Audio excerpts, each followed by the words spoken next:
And so you think that they can do that now in preparation? You can even do exercises. Like, I mean, one thing that I advise guys to do is actually talk to camera, record videos of yourself talking to camera.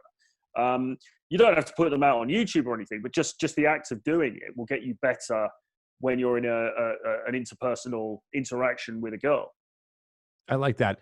That's a really good tip because if you think about it, when you're talking to a camera, you have to look right into the camera. So boom, Yeah, there you're practicing eye contact. And yes, it's a little bit more difficult to, it's not a person, so they're not going to be talking to you where you can listen and work off of them.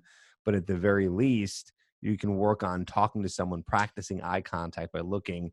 And also, it's a little weird, right? It's a little uncomfortable. You've probably never talked into a camera before, and you've probably yeah, never done it alone. And that's good, right? So that awkwardness, that weirdness, at least that's something that is somewhat similar to the awkwardness that you're going to feel when you're talking to a woman. So yeah. yeah, it's not exactly the same thing, but it is going to be a little strange to do that. So might as well try, right?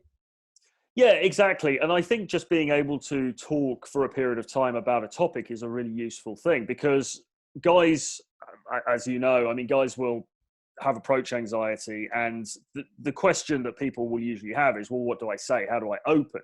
But of course, the opener, it's kind of irrelevant. I mean, the opener could be almost anything. The opener could be like, hey, I'm Troy. How are you? That could be the opener. The big problem that you've really got is what do you do next? What do you say next? And in my experience, what you need to do is to keep talking for a period of time. You need to make an observation about her, and then talk around that for a little while, just so that she becomes comfortable and so that she's got something to kind of hook onto. But if you find that difficult, and a lot of us do without having had some training or some practice, then that can kind of stifle your interactions because you can go up to the girl and say, hey, you're cute. And she goes, oh, yeah, thank you. And then it's a bit awkward. And then she just says, well, have a nice day. And she walks off. So to prevent that happening, the more practice you can have with just being able to improvise a little bit, the better. And I think you can do that on your own. You can do that as an exercise. You can set yourself a little, right, I'm going to talk for 1 minute about this random word or that random word. And you can really start to build that muscle. You actually just gave me an idea for another video, which maybe I'll do on Mm. YouTube. It'd be cool to do a video where I have random girls just saying kind of random sentences, and then you can pause the video and you can respond to whatever she says based off of what she says, and then keep on Yeah. practicing that way. You know what I mean?